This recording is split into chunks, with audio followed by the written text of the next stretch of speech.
Hello, and welcome to a very special patron stream. Let me do some quick shout outs here before I bring in or you know what? I'm just going to go ahead and bring in the panel, and we're just going to get this party started. So I'm going to start tonight with my boy Swaggy G. What's up, Swaggy G? How you doing, man? What's up, Pizzo? You doing all right? Doing good. You? Great, man. I know I messaged you earlier. I got your mask, so thank you very much. I'm glad you like it. Yeah, it's a lot better quality than the other masks I have. Yours it's very sturdy. Right. Well, I put blood, sweat, and tears into everyone. Literally, I cry over them. I bleed over them. I won't tell you what other bodily fluid goes into them. But I mean, there's a little bit of myself in each one, really. Well, good. Well, thank you for doing it. You're very welcome, man. Well, I'm glad you like it. Thanks for hanging out with us tonight on this special occasion. Yeah. All right. Also joining me tonight, we have got Giant Chris. What's up, Giant Chris? Doing good. So something I realized the other day while I got my new haircut and everything like that, I made it my little profile picture on this. So yep. It's a little Daniel Sternish. Yeah, Daniel Stern is from Little Monsters. It's like, what the hell? The best Daniel Stern movie. Oh, I agree. Honestly. I agree. Yeah. I mean, besides, Rookie of the Year was also good. Yes. I enjoyed that too. Mm-hmm. But yeah, like my glasses and everything, it's like, what have I done with myself? I was going to comment on your do because I thought it looks pretty slick. Oh, thank you. My job is starting to require work. Come back to the office soon, so I need to get a haircut and look for new jobs. Well, you look office ready. Put it that way. Oh, thank you. Office ready. But good to see you tonight, man. Happy to be here to help out celebrate Nico. Right on. We've actually got another Chris here with us. All the Chris's are coming out tonight to celebrate Nico. This is also a pretty tall guy himself. He's still little Chris though compared to you. Well, even though he's like 6'5", he's That's nothing, man. That's tiny. How you doing tonight, man? Good. No complaints. Well, good. Yeah, it's good to see you, man. Hanging in there, dealing with that Kentucky weather. Oh yeah, loving it. Yeah, living the dream, man. Living the dream. But yeah, it's good to see you again, Chris. I know your channel's been doing pretty well here lately. I've been checking out some of your videos. You recently got back from Vegas. Oh yeah. Wow. It was I got the video up. It was very I've never been that far out of the state before. And so going from that to Vegas is very interesting. I was a fish out of water for sure. I've never been to Vegas either. I want to go someday, but I lived vicariously through you in that video. I mean, it's something you'll get over really quick. I was kind of over it on day 2. Right. Just as far as the city goes. I mean, there's a lot of stuff to see out there though. Did you do any gambling? No gambling. I had no interest in gambling. I know I'm probably weird in that, but you went on a burger excursion. Oh yeah. If I travel, that's going to be my number one focus every time. So yeah, I hit up all the big ones. Yeah, I saw the Wahlburgers wasn't quite as good as advertised. But, yeah, it was a disappointment. I expected more from the Wahlbergs personally, but and it wasn't bad. It just wasn't what I built it up in my head to be. Maybe. Well, those the other ones. Yeah, that was probably a $20 burger. It's got the Wahlbergs name on it. It was a $28 for a burger, fries, and a drink. Damn. Did it come with the New Kids on the Block CD? I wish, man. For that price, it should have. Yeah, I mean that reminds me of Pulp Fiction. It's I gotta try a $20 burger. You know, like Oh yeah, I've tried it. You better go in somewhere else. Yeah, because I saw your video as well, Chris. I've had all of those except for Wahlburgers. In-N-Out, I enjoy In-N-Out. It's okay. But have you ever had Whataburger? That's what's kind of big in Texas here. But No, that is one of like at this point small handful of places I still need to get, but it's on my list. Yeah, it's really good for being fast food, but it's not like super long drive worthy, I would say. Yeah. As well as with the Shake Shack, the only one I liked from them was like off the secret menu with like some kind of peanut butter sauce on it. I mean, otherwise the regular burgers.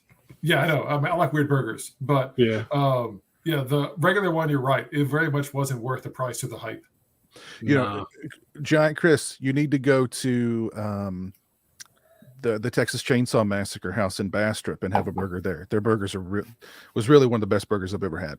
Oh, no. Was it Long Pig? I don't know. Whatever it was, it tasted good. I didn't ask what was in it. It just tasted good. So I'd love to go eat up there someday too. That'd be awesome. Yeah, I think the Bastrop's a couple hours from me. You should try it. Yeah. Chris, what was on the double animal style? It was like their secret sauce, which is kind of a play on like Big Mac sauce, like 1,000 Island dressing kind of sauce, and then grilled onions. And I think they cook the burger a certain way. I might be wrong about that. They might be all the burgers. Mustard, I think. Yeah, they cook it in mustard or something. That's something like that, I think. Yeah, it was really good. That was such a good name. The double animal style. Yeah. Cody says he had Wahlburgers in Vegas and it was all right, but he also had it in Cincinnati and it was much better. Maybe it's just a bad location. Yeah, maybe. It was like a small off to the side in the back kind of location. So maybe. Like Shake Shack. I was saying that, like, to be fair, it was a Shake Shack in an airport at like midnight. So maybe it wasn't the best representation of what their food is. Yeah, you had some guy back there like cooking while he was like smoking a joint. Like, it's good enough. Get it out there. Yeah. I got 3 more hours in this hellhole. Yeah. Let me bring on some more of our panel here tonight, all the way from the UK, the real Fifth Beatle. Mike, how's it going, man? What's up, guys? All good, all good, all good. Now I know you're a huge fan of the Wahlbergs, both acting and their singing talent, right? Oh yeah, absolutely, yeah. Huge fan. Yeah. I knew it. How's everything going in the UK? Yeah, it's pretty good, pretty chilled. You know, it's warming up slightly. You know, it's still pretty cold, but you know, it's not as bad as that. We kind of get like a, you know, you get like extreme cold and extreme heat. We can't just get like cold and slight warmth and damp. You know, it's just kind of like, so it's always pretty straightforward. You know, it's never too bad, but it's never great either. So you get the best of both. You get the best of it and the worst of it. We can't just get like the middle in terms of weather. You get the baseline weather. Yeah, yeah. Is it also always foggy over there too? Well, you would if you watched like old 70s, 60s UK movies, you would believe that. You know, it's not as bad as that, but yeah, it does get pretty foggy. But it's not like to the level of, you know, when you watch an old Sherlock Holmes movie. It's not to that level. It's like a Hammer film. It's like yeah, I wish it was like a Hammer film. That'd be fucking great. But, well, it's good to see you, Mike. Thanks for staying up late to help us celebrate our buddy Nico tonight. No problem. Also with us tonight, we've got Jack. What's going on, Jack? Hey, what's up, man? How are you? I'm doing good, man. How are you? I'm good. I actually feel like an adult tonight because on Friday I closed on my first house. Well, hopefully my only house. So okay. I bought a house for my family, and you know, filmmaking, I guess, kind of finally paid off. You know. Well, congratulations. That's a big. That's a big thing. That's a. You know, they call it the American dream until you see how long you got to pay on that thing. And Yeah, you see, that's what they don't talk about in class, or at least they did, in the early 2000s with us. It was like, mortgage back then was like, I don't know, $600 was insane, and shit, but hey, I'm blessed, and also I'll never make another Amityville movie, Pizzola. So thank you for your advice on that other stuff. that was good. Yeah.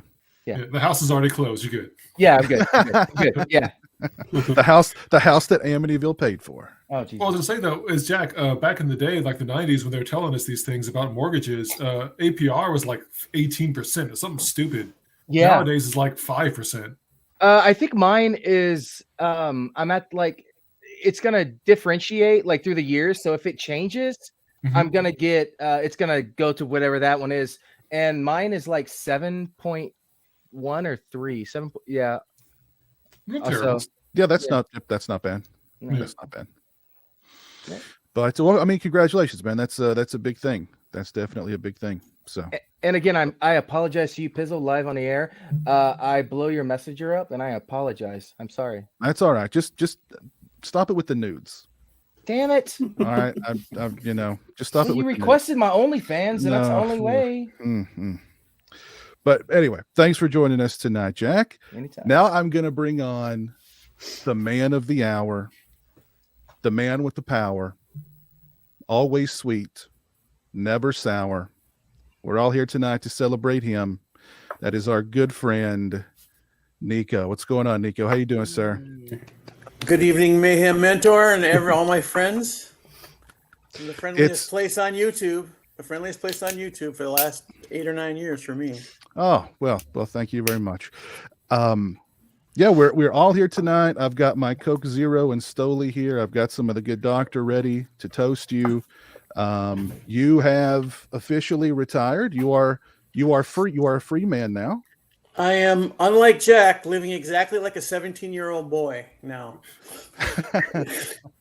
Collecting stuff, wasting time, just like, making my bed once a week. You have to go to lunch with that person on Thursday. That means I have to shower on Thursday, that kind of stuff. But, Your schedule just got very simple now.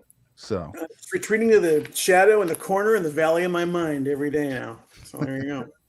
well, how are you spending your retirement so far? I'm trying to write. I'm trying to be a writer. Which is, whatever. Who isn't? But are we talking novels, short stories, screenplays? Short stories. I decided because that's what I wanted to. When I saw the end coming a couple of years ago, was like I got this novel I want to write, and then I realized I looked in the mirror and said, "You don't got one in you, pal." But you have you got 47 short stories in you.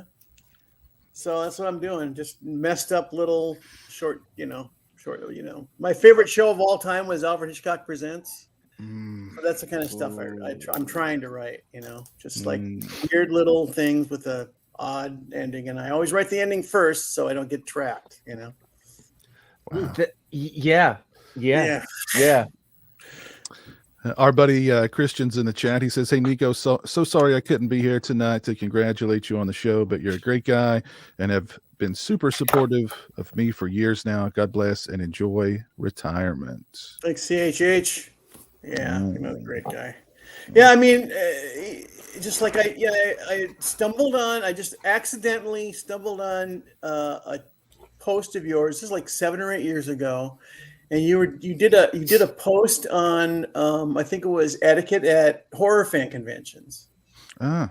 And then I was like, oh, this guy looks interesting. Then I start, and then the next thing I knew, I was going on to your live stream and this is, great, and it also kind of restarted me on my horror journey, which I sort of left aside, in the 90s, because, so I could study bitterness and disenchantment and living in Hollywood.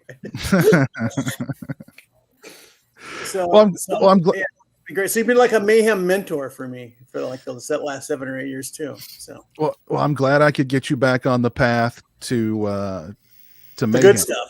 The The good, good stuff. stuff. There you go. There you go.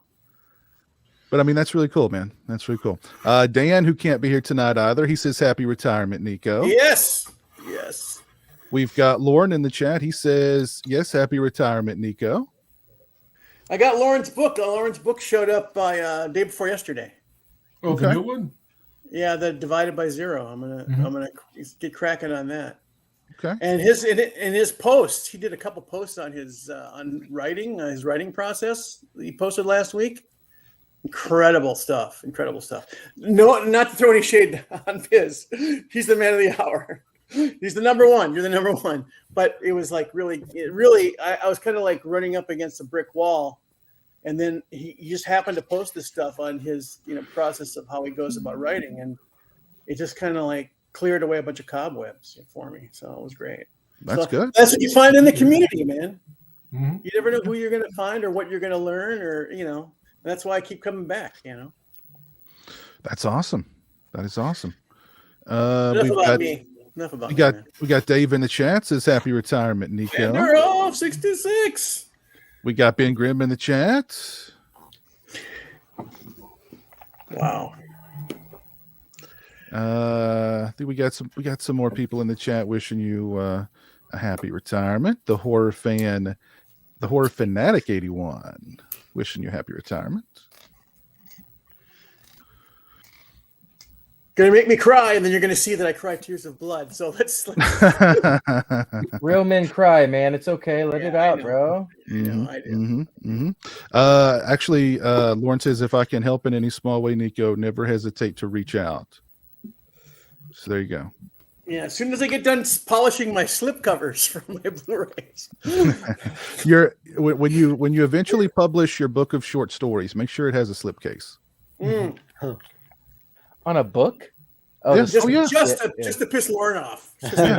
Dedicated to Lauren. There you go. Yeah. There you go. It's $4.95, but with the slipcase, it's $24.95. Jesus Christ.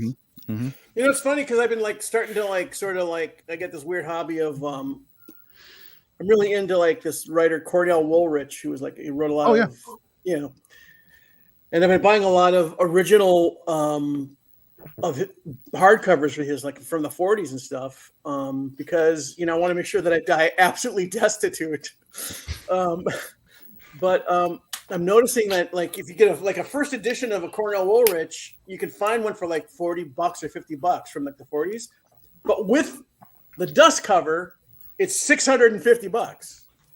Wow. What the hell? Yeah. For a book? Oh yeah. Is dust that expensive? Dust, 1940 World War II dust that's the stuff you want. That's the most expensive dust around. Yeah. So yeah. So what I do is I buy an old one and then I go to this facsimile place that does facsimile dust covers for like $15, and then I just put that in the book. I'm not going to sell it, so I'm not going to be cheating anybody. So yeah. I was gonna say, Nico, you're old enough. Remember back when they used to use the brown paper bags to make little dust covers for your textbooks in school? I go back way even before that. Oh yeah. I grew up in the 60s, man. I was like, I'm 4? So yeah, I remember all that stuff. Yeah. Try to stop me. You're retiring. You're retiring at a young age, bro. That's pretty cool. Yeah. Congrats on that. Mm-hmm. Well, I could retire easy and comfortably at 2 years from now, or I could retire with real terror in real time now. And that's how I decided. There you go. Because I was just getting burned out of my job. I was just getting. I did it for 24 years. And I did it good, and and it was a job that I lucked into, but as soon as I saw a chance to, you hit a certain age and you have a certain number of years and you get a certain amount in your 401k and they have a really good pension, and it's like, and I don't have a family, I well, you know, the stuff that you see behind me that's the stuff that's my whole life, you know. So I just Well, we're your family, bro. We're here for you. You There you guys go. are. You guys definitely go. are. Well, It's like, Nico, it's like being home on Sunday nights, like going home, you know. well, Nico, what were some of your favorite movies and physical media releases of last year? Oh well, I'm glad you asked. Actually, my favorite.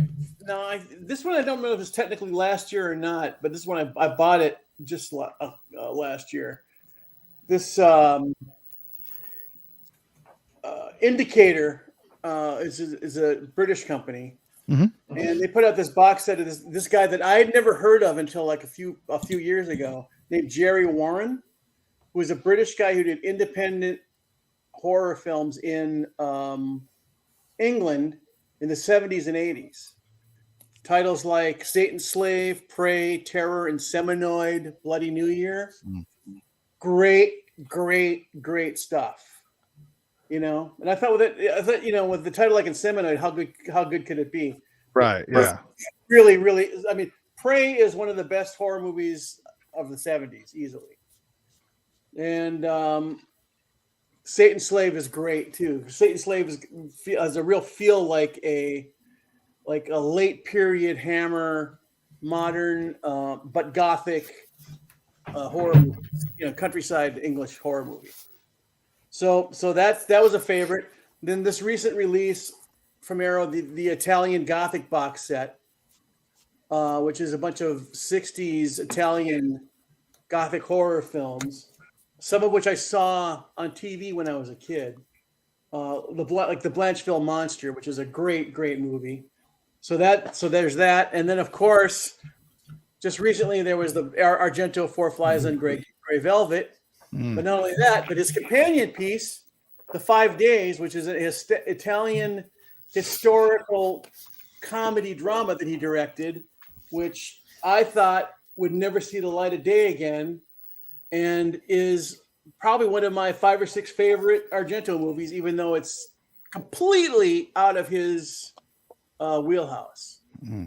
There's that. And then as a gift, my retirement gift for myself, even though this came out a long time ago, I went to and got this Mario Bava box set that came out from Arrow a few years ago, which has 9 of his movies on it. It's Region B, because people like Piz keep telling me, and people like Christian, go region free. I did, and this is what I got. And this has his 9 movies. It's just like tons and tons of hours of extras, and there's a bonus 10th movie on here, which is the first one he ever directed, E. Vampiri. So, so there you go. So that's my segment. Well, I see you've got an Okali Neri poster there behind you. How did you feel about Argento's Dark Glasses? Here's an interesting thing about that. That's the first Argento movie I actually saw in a theater. It was playing on one screen in Glendale for 1 week. And I thought, wow! I was like looking on to find something to go see on a Friday morning, and it's like, this is playing here, and I like it a lot. I don't think it's like one of his best movies, but I thought it was like solid all the way through. I really enjoyed it, and that's why it's hanging on my wall. This is a great poster too. Yeah, great poster. Yeah. What were some of your other favorite movies from last year? Well, as far as horror movies, I would say that my top 3, this is not a very adventurous list, guys, would be Pearl and Barbarian and Terrifier 2. Okay. And with an honorable mention to X, because I really enjoyed X. X was really derivative of Texas Chainsaw Massacre, but I still, thought it was really well done. And I like Ty West a lot. House of the Devil is one of my favorite movies of the first decade of the century. So yeah, I like that movie a lot too. So, Well, Nico, I'm happy for you that you're retired now. And hopefully, you'll be able to hang out with us more on these streams and stuff. And We'll negotiate.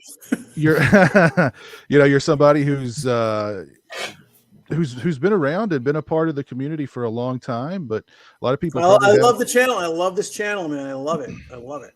You know. And I know a lot of people, sometimes I watch passively and I don't comment, but I'm usually always hovering around. You know. I know a lot of people, when I mentioned that I was doing this, are like, "Oh, Nico, yeah, he's cool." Like they've never seen your face, but they just know your name. Mm-hmm. So I try to be polite and respectful and nice and make nice comments, and humorous and plus look everyone I've met on this channel has been really, really friendly. So that's awesome. Well, cheers, Nico. Congratulations on your Thank you, sir. retirement. And Take a shot for those of us who can't, here's to many years of you writing, you watching more movies, you hanging out with us, and just making the most of your making the most. And not having to be sexy full time anymore. Yeah. There you go. There you go. So congratulations, man. I'm so happy for you. Something I want to ask everybody, including everybody who's watching tonight. By the way, thank you all for tuning in tonight. Quentin Tarantino, in a recent interview, said that we are living through one of the worst eras in Hollywood history for cinema. And I wanted to get your all's take on that. But now he also claims that the 50s and the 80s were an awful time for cinema as well. But I think specifically what he was talking about as far as this current era has a lot to do with the Marvel stuff, the Star Wars stuff, the McDonald's cinema that's not that to people like him, to people like Scorsese, isn't real cinema. It's everything just sort of looks and sounds and feels exactly the same. So I don't know. What do you guys think? Let me start with you. As a matter of fact, Nico, what do you think? Are we living through a bad era for cinema? I think it's kind of like how you break it down. The thing that's kind of bothering me about a lot of cinema lately, except for like maybe some horror stuff and some foreign stuff, is that I just think that we're getting 64 different shades of vanilla. Everything seems to be watered down and like designed not to offend anybody in a weird kind of way. And sort of like you can teach me all the lessons you want if you entertain me first, but and I think also for theater going, it's a really bad period because I'm really lucky to live in LA because we have a lot of a few screens that are just devoted to like oddball movies that they all they play is like foreign or indie movies on big screens in theaters, but if I was like living anywhere else, I think this would be a purgatory because it's like and I have nothing against people should enjoy whatever you want, but I can't do another superhero movie. I just can't, Mm-hmm. And so so it's like there's never been more product and less selection in terms of ideas or things that challenge you or things that allow you to interact with the movie in the sense of putting your thinking cap on. It's like we're just a lot of really big bombastic stuff which we have to passively sit back and let roll over us, and it's like that's not I don't know. Yeah.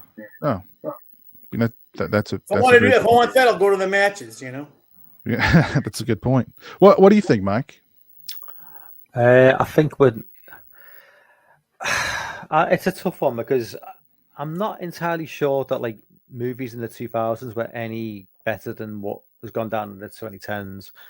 But with Iron Man dropping in 2008, that kind of started the snowball effect of just like superhero movies, you know, and it's just that created more and more and more, and then DC got on board, and it just became a bit of it kind of like outweighed everything else that mattered in a way, because it just, the obsession throughout the 2010s was just superhero, and anything else that came that kind of just fell by the wayside a little bit, and it was all about shared universes and whatnot. But that's not even the major issue for me. The major issue for me has been like, and I've banged on about it enough times on my channel since 2016, 2017, and I don't want to sound like a broken record, but for me now, the major concern with movies and with like creativity is it's all about check boxes. We've got to have this, we've got to have this, we've got to have this, we've got to have this. And I don't want to go into too much detail about it, but I think you all know where I'm going. We've got to have, you know, it's a quota.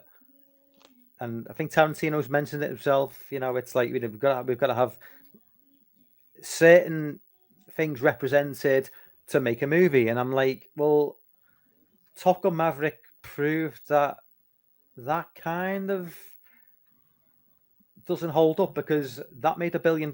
And when you try and be like a certain, you know, PC, you know, all pleasing demographic kind of thing, that it doesn't necessarily make money. You know, it's like, you know, what does Hollywood want to be? Does Hollywood want to make money, or does it want to please everybody all the time?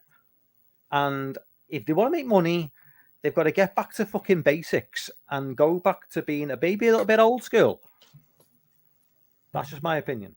And I think Tarantino knows that, because Tarantino's actually said that in an interview. He said, no. Well, he mentioned specifically in this article that I was reading, he mentioned Top Gun Maverick specifically. He said because, you know, he doesn't talk very often about newer movies because there's not many that he likes, and he doesn't want to bash anybody. But he was like, you know, I effing loved Top Gun Maverick. Top Gun Maverick reminded me of, like, it was a cinematic experience, and I've not had one of those in a long time. So I want to bring something up with Lil Chris, because Lil Chris, he lives in Kentucky as well as I do, and I think we both live in smaller areas. Yes. So when it comes to actually going and watching a movie at the theater, we are extremely limited to the Marvel, the DC, the Star Wars, because, you know, if you've got a big movie like that that's out, and your local theater has, you know, 6, 7, 8 screens, the big movie is going to be on at least 3 of those. Yeah. And a smaller theater, they're less likely to bring in even a movie like Terrifier 2. I don't know if Terrifier 2 played near you, Chris, but it didn't play anywhere near me. It did, luckily. But see, my local theater didn't even take a risk on Terrifier 2. They stuck with, you know, what's the biggest weekend, what's the biggest opening movie this weekend? Let's put it on 2 screens and just hope everybody comes. And the little stuff, you know, go somewhere else. Yeah. So I mean, we don't even have an AMC here. We have a Malco, which I don't know. One of those bigger companies might own that, but yeah, if you want to go to AMC, you have to drive like an hour and a half. And yeah, we get like the big movies only, with occasional, like, they showed Terrifier here.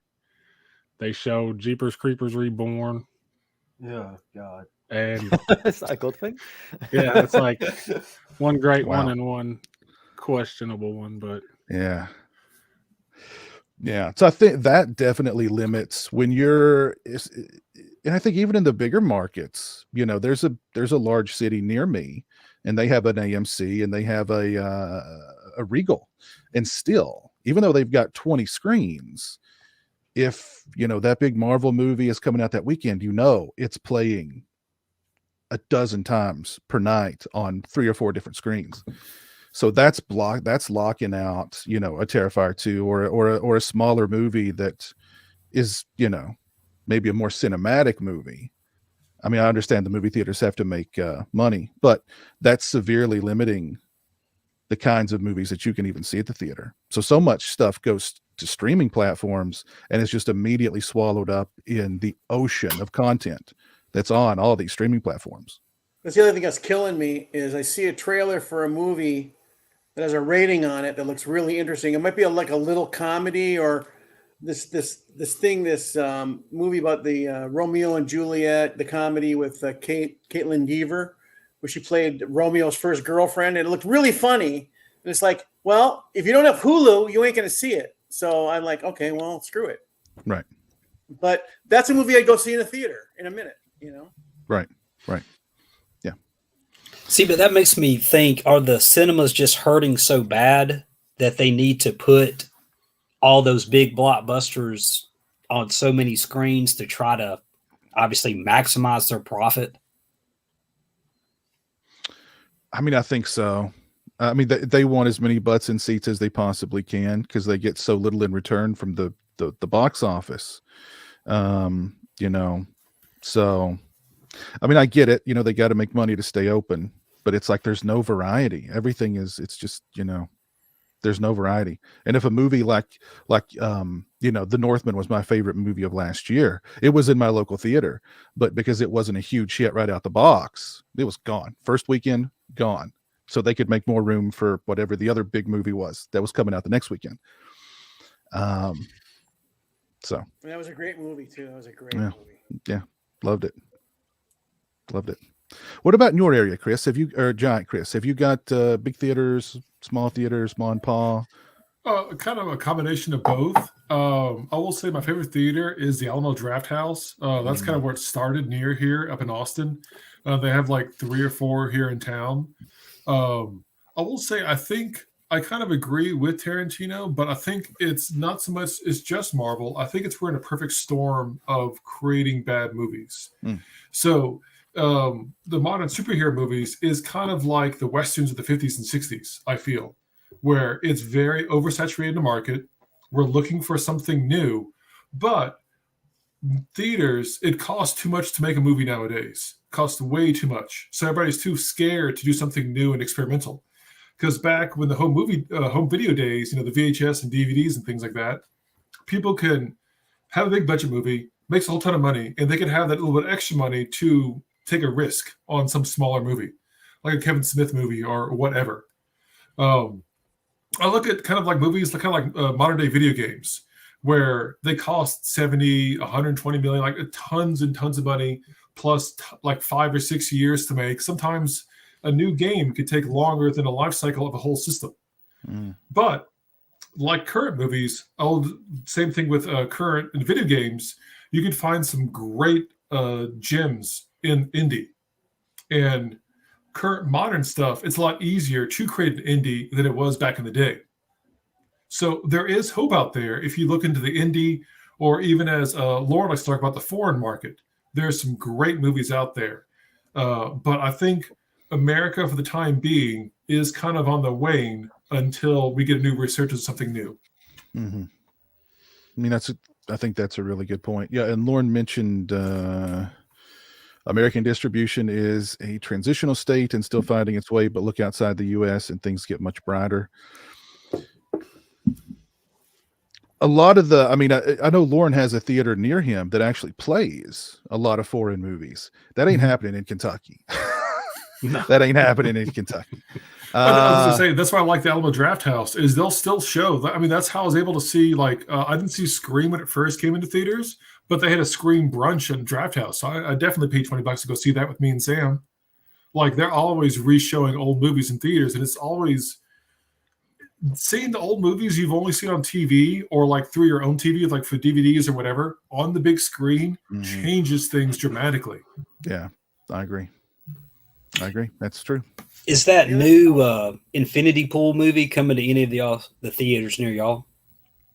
I've not even looked. I'm almost positive it's not. But well, they didn't play Crimes of the Future here. That's one we didn't get. So I doubt they're going to have Infinity Pool. All right. So my local theater is currently playing Plane, Megan, A Man Called Otto, which I've never even heard of. It's got Tom Hanks in it. Yeah, it's his new hit. Puss in Boots, The Last Wish. I didn't even know they'd made a new Puss in Boots movie. It's good. And I heard it's good. Avatar: The Way of Water. That's it. Yeah, I think Infinity Pool comes into a theater near me Friday. I think. What is Infinity Pool? Sorry, don't slap me. That is David Cronenberg's son's new movie. What's his? I can't think of his name off the top of my head. Brandon Cronenberg. Yeah, that's his name. Mia Goth in it. Ooh, okay, I'm going. It's got Mia Goth in it and Alexander Skarsgård. Mm-hmm. Yeah, Alexander Skarsgård. It looks good. I've heard it's very. What's funny is I've heard people say it's his most accessible film, but it is really weird and really violent. What? Anything with Mia Goth, man? Come on, it's got to be different. You know, that's. I was to say Alexander Skarsgård's most accessible film. Didn't nobody see Battleship? I actually have Battleship on DVD. It wasn't that bad, guys. Come on. I mean, come on. It was fun. You know, you have the Asylum ripoff, American Warships. You know, so. Well, actually, I went and saw Battleship at a draft house. They got those little serving bars to hold your food. And me and my buddy actually played Battleship while watching Battleship. That's funny. Nice. That's that genius. Is funny. That is funny. I love that. You know, I mean, there are a lot of great movies, and I don't remember how many. The majority of the movies that were on my favorite list from last year were foreign movies that, you know, would never have come to a theater near me. But you know, thank goodness for Shudder, because Shudder actually promotes those movies, whereas like Netflix or Hulu, if they take them, they just get swallowed up. Like unless you know where they are, you're just not gonna find them. So there are a lot of great movies out there that aren't, you know, the copy and paste, you know, the Big Mac, you know, of the weekend. But you just got to find them. You got to search for them. You're not going to find them. The other problem in Hollywood too is to get something greenlit now by a studio. A lot of times you have to be able to show what its ancillary marketing value is through products or, you know, toys or, you know, video games or whatever. You know, it's like you can't a standalone medium budget, you know, like an Ashley Judd thriller, which I used to go to all the time. You can't. That's not how, you know. Where's the Double Jeopardy, you know, action figures? You know? Yeah, exactly. Yeah. Where's the Infinity Pool plush? You're not going to find it at Walmart. Exactly. Like I know a film, a really talented director who's put together a crew of incredibly talented directors to do an anthology, and he can't get it off the ground. And like he tells me the names of the people who are on board, and it's like, how can you? If you can do it for $3 million, if you can do it for $3 million, we'll find you the money. But if you want any kind of, you know, it's not even that. It's like people see, oh well, Terrifier 2 cost how much? We'll give you that much. You know, hoping that it'll do Terrifier 2 money, and that's such a. I mean, that was such a. You know, there's not going to be. You know, a Terrifier 2 comes along once in a blue moon. So it's sad. It's sad. But does anybody else want to pitch in their thoughts on whether or not we're living in the worst era for cinema at the moment, and how it can be how the ship can be righted? I'll just kind of say, like, I think it's been pretty bad for like the last 20 years, personally. And it all started with like the remake stuff, in my opinion. And that's snowballed to the point where like it feels like a majority of stuff is just rehashing old material instead of creating something new. Are you talking horror, Chris, or are you talking horror? It started with horror in the 2000s, but now it seems like it's like in the last couple of years, it seems like it's everything. Yeah. Like, you know, Top Gun, maybe it's great, but it's still a sequel to a 30-year-old movie, you know? And it's just like, I don't know. I kind of feel like for me, I've always been the kind of guy who gets more excited over something like Terrifier 2 or like Christmas Bloody Christmas that was on Shudder, stuff like that. I get more excited for stuff like that than like, Megan. Hey, don't you knock And- Megan? Don't knock. I Megan. haven't seen Megan. Good Megan. I like. I Megan. plan on watching it, but It's okay. I'm not like, shitting bricks like, yo, Megan. I gotta see it, man. man. You mean to tell me, Chris, you've not done the Megan dance on your own, like in your? Well, that's know. besides the point. That's off camera. This Fortnite dancing somebody. Jeez. I did that dance on a Thursday. And I was at the chiropractor Friday morning, man. I feel that. You Go know, ahead, one Jack. thing. Jack, you wanted to jump in. Go ahead. Yeah, and I think I've said it on a stream previously, but I like you said, Terrifier 2. Okay, so I wasn't. Okay, don't shoot me. I wasn't a huge fan of it, but here's the deal: is I respect them for going out of the box. Like everything they did was out of the box. Some shots should have been cut sooner, but they said, "Screw it, we're gonna make it longer." I think that the cinema goers today are too spoon-fed. Like it's okay to take risk, and that's what I like to do. Sometimes it works, sometimes it fails, but a slow burn is okay. And I think we're literally being spoon-fed like plot or the outcome of the story too soon in the movies, and then moviegoers want that payoff, and when they don't get that payoff in certain films because it's either leading up to a sequel or it just requires a deeper thought, they turn it off. They go straight on social media and say how horrible it is, but the thing is they can't describe why they feel the way they do. They just say it sucks because maybe the movie that they saw was maybe too smart for them, and I'm not knocking anybody's intelligence, but a perfect example, okay, and you guys may agree with me, may not. The Matrix Resurrections.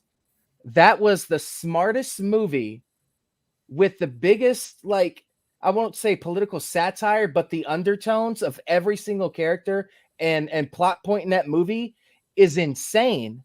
And a lot of people are going to say it sucks. Oh, they're expecting the original Matrix. Well, guess what? It can't be the original Matrix because the original Matrix came out in 98. Like you can't, it's like trying to be like, oh, I'm going to be the next Tarantino. No, I don't want to do that. I want to be the next Jack. You can't be something. Right. So you have to do something different. And when a movie is too smart or too intellectual, people are going to say it sucks. But it's okay for people to take risk and filmmakers to take risk.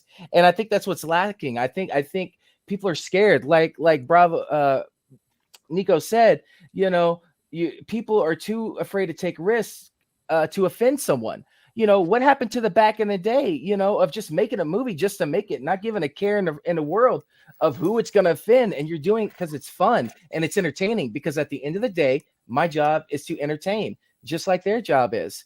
And when you're scared of getting offended or offending someone, it's going to halt the quality of the movie that people are seeing. Yeah. I'm going to bring somebody in. Hopefully they can make sense out of all this. And I know they want to wish Nico a happy retirement. We've got Lauren here with us tonight. There he is. Yeah, let's do the important thing. Nico, man. You've been the Oracle. You've been a part of the community for so long. And you're one of the behind the curtain vital guys. I whether it was Sausage Factory back in the day, Region Free, or these Patreon streams, or any of the individual streams from around the community, seeing you pop up always made us happy, because we knew you were always going to bring something, and it always felt like family. So you know what? Enjoy what you got coming. Don't think of it as the last chapter, though, man. This is like the halfway point. This is so much, man. This is a whole new part. Unless you want to die, then go do your thing. No, as I told these guys earlier, your posts on your writing process just like cleared a lot of cobwebs away from me over the weekend. So Okay, it's gonna get shameless here. On Thursday night, you'll meet my publisher and the publishing team. So check that out. That should be pretty eye opening for you too. I'll make sure to I'll be done with polishing my slipcovers before then. Excellent. Well, Lauren, throw in your 2 cents here on this on what Tarantino State had of to movie. say. So I don't think it's a big surprise, right? I mean, if we look at our favorite movies, not many people are going to pick movies from within the last 10 years at the top of your lists, right? True. I think that's pretty fair to say in general. But I will say that I did have 2 films break my top 10 in the last 5 years. Now one of them wasn't domestic, and the other one did horribly at the box office. Hellfest. Exactly. And I think that's just telling. I think Hellfest? that Hellfest is absolutely one of my Yeah, favorite films. I agree. But I think it's just a matter of cinema isn't in the place it was when we were younger. In the same way that music, specifically rock and roll, if for a certain age group, isn't where it is culturally. Somewhere along the lines, video games, the internet, meme culture, all kind of pushed all this kind of to the side. And the big companies in charge of our entertainment don't know really what to do except chase the lowest common denominator because it's the safe thing. The superhero thing was almost inevitable if you think about it, because you weren't going to put, you weren't going to put Nighthawks on the screen as the big action film anymore, right? That just was not going to happen today. But you have 70 years of history with these characters that, frankly, enough people know about. They can market themselves. I mean, now they're getting to the point where people don't know the characters, but at least at first, you say Batman, you can release basically the same film every 5 years to the end of time. Because I liked the Batman just fine, but I've seen that movie before. It was very familiar. Doesn't mean it wasn't done excellently.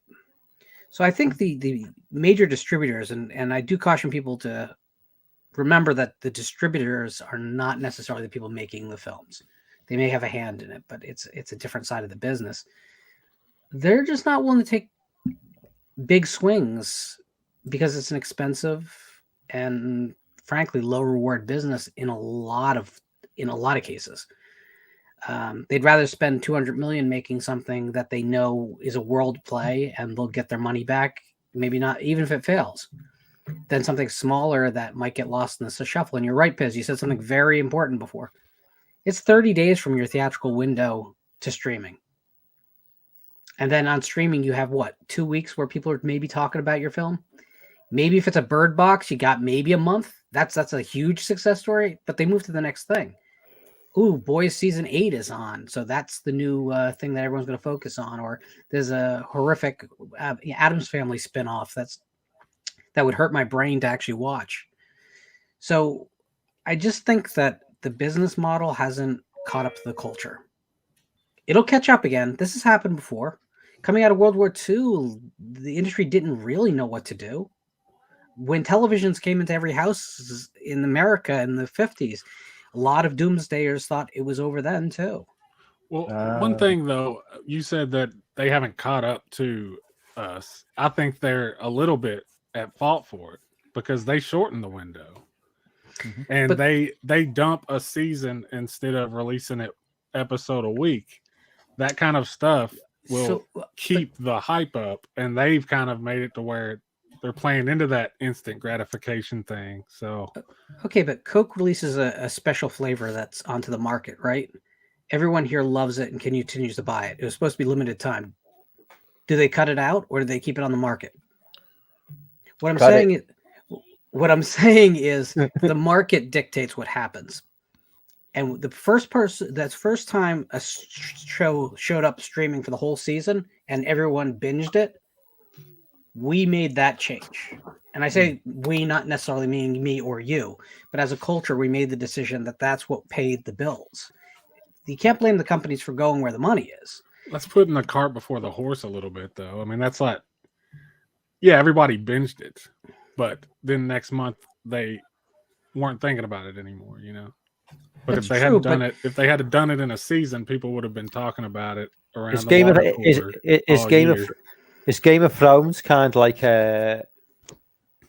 I'm not going to say you're not right, Lauren, but it works with Stranger Things. But Game of Thrones, over 8 years, became a cultural phenomenon.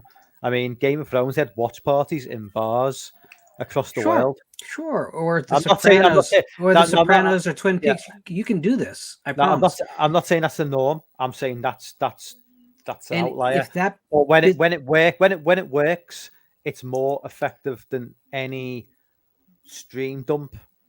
for no matter for the what the show- individual property, not for the streaming service, right now.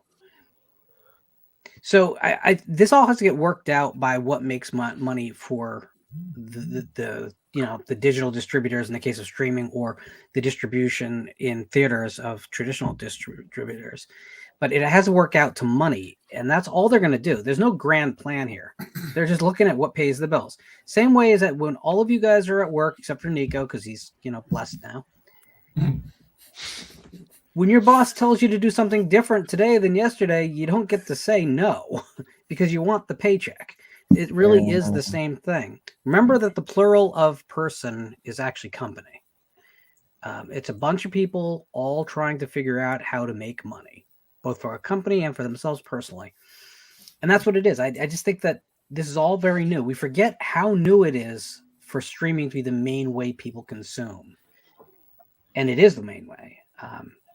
Now, having said all that, this week I learned that I'm losing my Regal Cinema, my local Regal, which is the one that I have my pass at. So I pay a monthly fee rather than, a la carte. I'm losing that.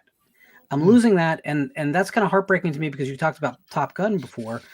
It was like in the mainstream, I think the best like blockbuster thing that's been released in years. I would never have gone to see it without that pass though.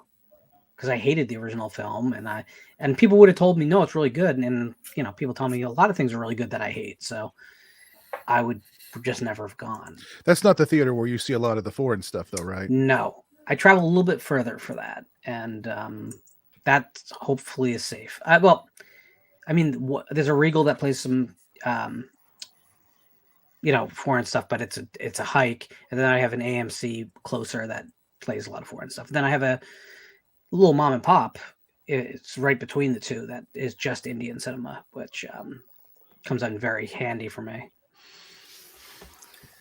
The thing that studios forgot how to do, which they used to do really well, is they used to, because they got greedy and maybe because of corporate shareholders or whatever, is they used to have a slate of films where they knew what their big tentpole films were, and they knew that those big tentpole films would allow them to make smaller films, that would keep the screens full and keep everyone, keep the machine running, and also expose people to different kinds of films. And if their tent poles made money, then you have one huge blockbuster each quarter, and you can do a drama, you could do a little comedy, you could do something a little quirky, But now they want everything to be that one thing. Everything's got to be a tentpole, Mm-hmm. Well, let me ask you, on the flip side of that, is it not I don't want to say easiest time, but a lot easier for somebody to make a movie with all the different platforms, with technology being so much better? I mean, you could basically, for what it's worth, shoot a movie with two people and a GoPro, and it's a found footage movie, and now you have so many different options to where you can try to get it. You could put it on YouTube and it could potentially be watched. You have fan films that are being made. That to me, on the other side, it seems like it's a better time now to try to get whatever it is you're writing or whatever it is you're trying to make out there. I mean, I could be wrong on that. But getting it seen is a bitch. Yeah, and the other thing is we went through this 6 years ago in the literary field, which is that just because everything can be out there, because you can self-publish anything you want, means everyone else can too. And readers very quickly learn that if they're going to if they're going to take a gamble on a bunch of things that are basically self-released, they're going to get burned. I guess it does dilute the product. There isn't a certain amount of quality control built into the platform. And it turns to eventually turn those readers off, and they stop buying independent writers entirely. I'm a small press guy. I'm right between. I'm not a New York house, and I never will be, and I'm not self-published, and I never will be either. So I'm right in the middle. And that's where I have to lie with what I want to do. And that's to your point, Blumhouse kind of are that model. Like, oh, they'll buy absolute crap just to put on streaming, but they'll also go to the big multiplexes with the stuff that they know will hit with middle America. Unfortunately, you also get Blumhouse movies with that model, right? It might work, but you get Blumhouse movies. You don't like Blumhouse, Lauren? Well, let me bring Jack into the mix here, because I mean, Jack does make movies, and I assume, Jack, you finance them yourself. Yeah. So let's say, I mean, you've just finished a movie. What do you do with it? How do you get it out there? What's the first step with your next? Well, movie? with that, it's honestly up to the filmmakers where he wants to take it, because you have to have an end game on your film. Right now, what I want to do, instead of going through a distributor that will take 50% of what I put into this movie, I want to go to Film Hub, honestly. And I mean, I know a lot of people are against, like some streaming services out there, but for us, filmmakers that, make a living on this stuff, I think for me, I like to go to Film Hub, because if it gets picked up by Tubi, it could take off. Like, it could be like the hidden gem. It just depends on where you're marketing it to.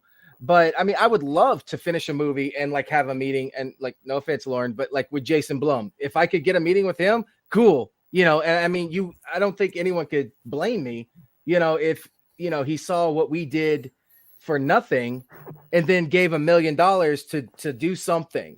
I think that would be a goal of mine, and it has been, but I just kind of just want to get it out there, honestly, like get it on Film Hub. That's my first step, because you can see the revenue or the popularity that it'll build from there. And that's the easiest way to get out there right now, is Film Hub.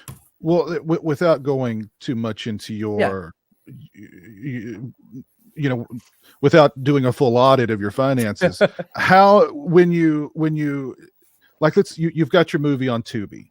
Are Tubi sending you, like, I don't know, quarterly statements, like, your movie got X amount of watches, we ran X amount of ads, that means we owe you X amount of money? Is that how they do it? No, well, in a sense they do. You do get a quarterly statement from Tubi. You also, but during this time, you have your revenue, and then you have your insights. So your insights on Film Hub, because that's where Tubi sends it. Tubi doesn't take anything directly. They tell you what your film could be making, with the area and genre that it's in, and then you have your royalty. So, it just depends on each quarter on how well you market your film. That's how they pay you, is just every quarter. But they kind of lie to you with insights. I will say that they do mess with you on filmmaker on that. Okay, that's interesting. So I was gonna say, is if I could go off of Lauren talking about right now, is definitely, I agree with Lauren. It's you voting with your dollar. I'll bring up the video game stuff again, because I'm well versed in that. So many things have changed over the years of video games, from DLC to battle passes to just monthly live services and so forth. They bring a ton of money in. The audience hates it after a while. They stop supporting it, and things change. So I think that's what we need to do, is vote with our dollars when it comes to these movies, and things will change. Yeah. Well, and Lauren mentioned the window between theatrical and streaming. Megan's already on streaming services. Yeah, and that's why I waited Paramount. to see it. I'm going to see it on streaming. I didn't see it in theaters. They're like, oh, it's being streaming in a week. I'll just wait till then. Yeah, I think it's crazy. Paramount Plus, Piz. It came out today, actually. Yeah, they just released it. That's insane. Yeah, that's crazy. And isn't it like the #1 movie in America, and they've already thrown it on streaming? Hey, and James Wan has announced Megan 2.0. I think in 2024 or 2025 is coming. Yeah. So. Yep, it is. I'll be dead by then. Oh shit! If it saves you from Megan 2.0. Yeah, no. You mean Meath Regan? You know, is that what the third one's going to call? Or they're going to reboot it and just call Meath Regan? You know, No, it'd be Meath Regan 2. Meath Regan Meath Regan 2.0. I'd love to have a horror film that hits really big and is really, captures the imagination of the public and remains a standalone horror film. That would be so freaking refreshing. Right. That would Like be no as well sequels? as like no sequels, just Megan. Just like consider how shoehorned Halloween Kills and Halloween Ends were. How many are the only? You know what? Like literally, in terms of like horror slasher movies specifically, I'm going to stick to slasher movies that I love. The only one I can think of which has never had any remake. You'll probably come up with like 5 or 10 options now, but off the top of my head, the only one that I can think of right now is The Burning. In terms of like never remade, no sequels, because Black Christmas was destroyed. Oh God. But, I mean, I think though, if you go independent, there's the Hatchling. Is that going to have a sequel? No. I get your point, Scott. Yeah. But in terms of like, in terms of movies that like resonate with like our community in a big way over the last like 40 years, going back over like a 40-year period, 50-year period. How many of like the slasher films that we love over that time period have had one movie and haven't been like bastardized in any way? It's like you gotta be a little careful. I want everyone to like me, so I'm not gonna, because I have a little bit different feeling. Some of these remakes I actually like quite a bit, but I'm not gonna. But that's all I'm gonna say about it. That'll be for another time. There's some great ones. There is some great good ones. There is. You have to be kind of careful there, though, because like something like The Burning is actually a great example. Mike, we think of The Burning as this classic film that is kind of seminal for the year it came out. It was not a big hit. Oh no! It came and went. Yeah. It found its life on cable and on VHS, and now people on nostalgia have made it into something else that maybe it deserved initially and didn't get. I'm not judging quality. I'm just saying like. The reason it didn't get sequels is because it didn't make the original producers enough money. Had it, there would have been a whole franchise by now. This is America. If something's popular, they're gonna franchise it. You're gonna bleed it dry. Well, remember those big original exception. producers were the Weinstein brothers, so they milked the hell out of it. Yeah, absolutely. The one exception I think was My Bloody Valentine, which was I think successful. Yeah. And it still stands alone. Because, it's become kind of legendary because of that. Yeah, well, Paramount threw all their money into because that was during the sweepstakes of trying to figure out how to get the next Halloween, but now from the studio system. But then they got it with Friday 13th, so it became irrelevant to have 2 of them for that. Did Black Christmas make money at the box office? Oh yeah, The first one, the regional. It was a hit. It was, in fact, it played for years, and a couple years after it came out, it hit the drive-in circuit with "It's Alive" and just cleaned up. Yeah, you got it. I was there, man. I was there at the drive-in to see it. Before we get off this, from my perspective, though, it's like Black Christmas was not a thing until the internet. Because it was never in VHS stores in the 80s. Really? I think different generations see this one very differently. Yeah. I can. Was it a video? Was it a video nasty, Real Beetle? But it might have been. I don't think it's on a canonical list. It was never in the VHS stores when I was a kid. It only became a thing in the UK during like the internet boom when we became aware of like movies that like had bypassed us like from the 80s. It may have never been on the nasties list, but it was never I got I can remember every single VHS cover throughout the 80s in my VHS. I had like 3 VHS stores and it was never in any of them. And I only became aware of it in about early 2000s. Speaking of reboots that have been great, Nico, maybe all of us can actually agree that the first reboot of Black Christmas was actually done quite well with the backstory on Billy. And we're not going to discuss whatever the other one was, but that one I saw when I was in Kuwait, when I was serving in the service and I was stationed over there and I watched it. I was blown away, man. I mean, I was dealing with war, but I was like, hell yeah, Black Christmas. This is the shit. Like, but also remakes. It reminds me of the House on Haunted Hill remake. That was pretty fun. That was great. Yeah. But That is the biggest surprise I know. in the remake cycle, because you found someone in Jeffrey Rush that was able to stand toe to toe with Vincent Price at his prime. Yes, exactly. That's insane, dude. Exactly. Yeah, I was like, is he a relative? But they're also both black comedies, you know. Well, true. That but I think that's going to go to my point. Is I think what Chris was saying as well is I think a problem with a lot of remakes nowadays is we've shrunk our nostalgia window.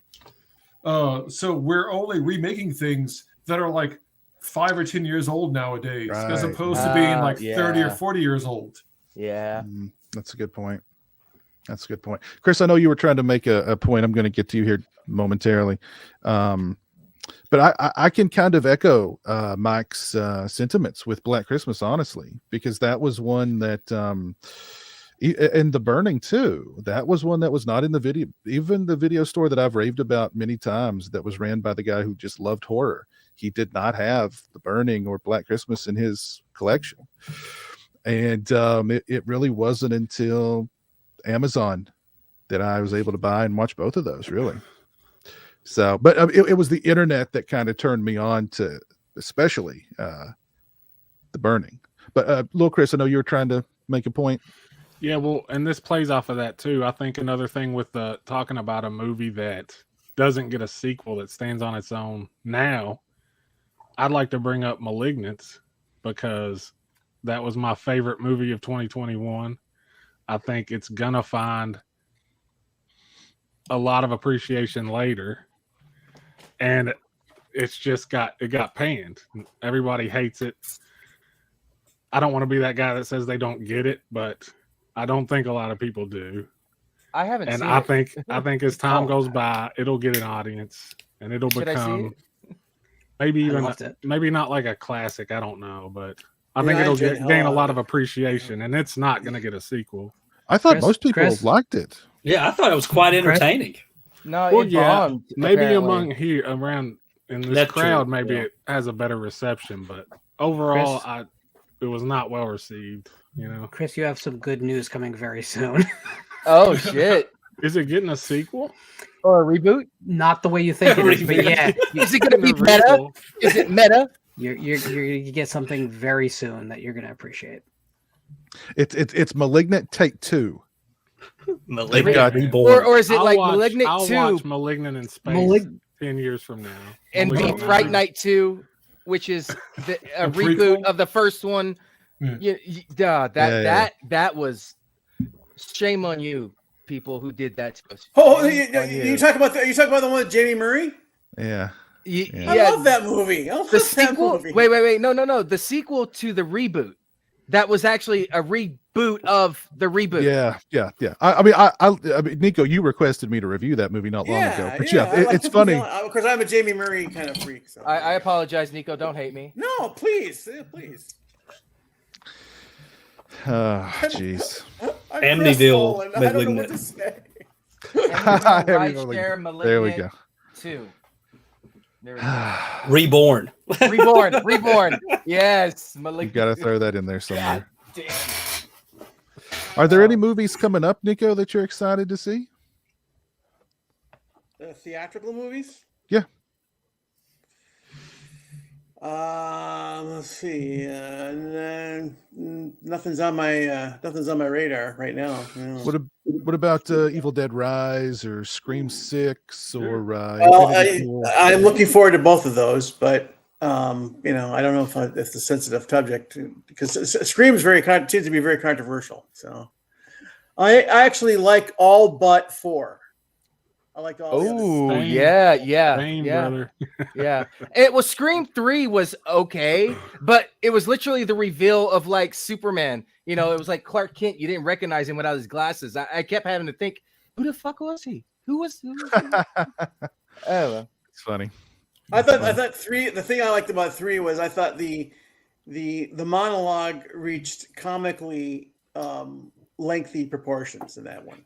I mean, 3 has Jay and Silent Bob. How can you be mad at that? It's great. It's like it's like Scary Movie. It's like the point where it hits Scary Movie status, and I can't be mad at that. Was 3 the killer? Was like the bastard son or something? Yes. He was the director, or he was in Hollywood. Stab 3, back to Woodsboro or Hollywood. Roman. It was, Roman something. Yeah, Roman. Yeah. But Roman hey, Bridger. Bridger, I hate that movie, but for some reason I remember his freaking name. Why do I remember his name? because you like him. I can sympathize with him. Yeah, I see. The thing I like about the Scream movies is that they kind of like dovetail with one of my favorite genres of the 80s and 90s. The last thing I thought Hollywood did really well, which was the big, glossy thrillers. You know, like the Ashley Judd stuff, the Fatal Attraction stuff. I was like a freak for all of that. I love thrillers. And I thought it was kind of like a jumping off point from that. It's almost like a cross genre kind of thing. So that's why I think we just need James Patterson to write more. That's why there's not been any more of those movies. James Patterson just needs to write more so they can adapt his stuff. You know, I actually met him. He signed books. He signed books at a bookstore I worked at. So Scream 3 was single white killer. Yes. Well, not originally. The original script. I'm sorry. I get excited about Scream. Sorry. The original script. It was actually the actress that played Sidney Prescott in the movie, and it got leaked out. So they exited. You know, they took out that, and it became one Sounds killer. like a better ending. Yeah. Well, so yeah. That original trilogy got ruined by script leaks and people worried about violence. Columbine screwed part 3 too. That would have been amazing. Scream, his original thought and idea, and confirming that Stu was still alive. Like that would have been flawless. But it's a cop out. It would have been like an April Fool's, you know, at the end. And I don't think fans would have liked that part. Another great movie. Absolutely. Yeah. Another remake. No. Wait, there's 3 remakes. There's actually a Whodunit Mystery, April Fool's, and they have April Fool's Day. Anyways, sorry. I think I've missed out on April Fool's, which is probably wise. Yeah. Unless someone requests it on your Patreon. Oh God, please don't. Anything else you guys want to talk about tonight? You know, one thing I will say, Piz, that has changed a lot with movies and cinema is I feel like a lot of places now, the big thing is streaming. Whether, I just call them TV shows. Y'all remember at one time you were a TV star, and if you were really good, then you went to movies. Yep. And now it's almost, now they have the other way around almost. Yeah, you have huge stars that are doing TV shows or streaming shows, and they're putting tons of money into those shows. Obviously, and all the people that used to make movies are doing those shows, right? Yeah, and so it's a competition now. Movies are becoming a training ground for streaming. It's like, why you do a movie? You could do a show where you have 10 episodes.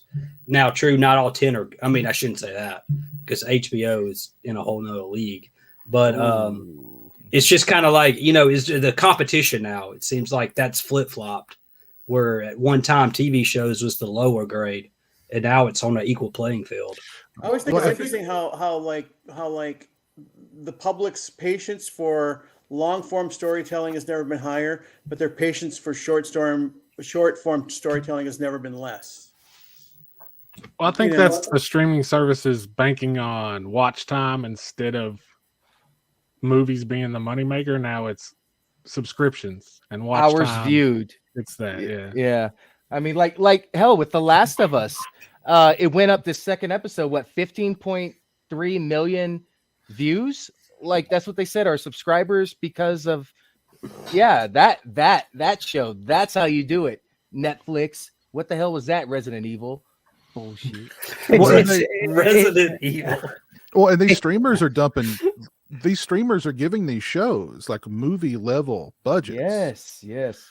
So, and they've got they've got A-list movie stars in those shows, and they're being directed by people who were A-list directors who can't, who have no interest in making superhero movies. So it's funny as well because obviously movies are taking a hit. Everyone's moving to streaming services, but you've got to take into account YouTube as well. YouTube has taken a massive amount of out, in terms of what people consume.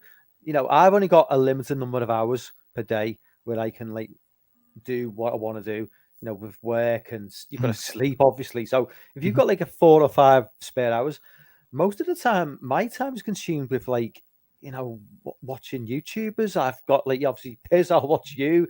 If you're doing a 2-hour stream, I can never watch it live, but I can always watch it on catch up.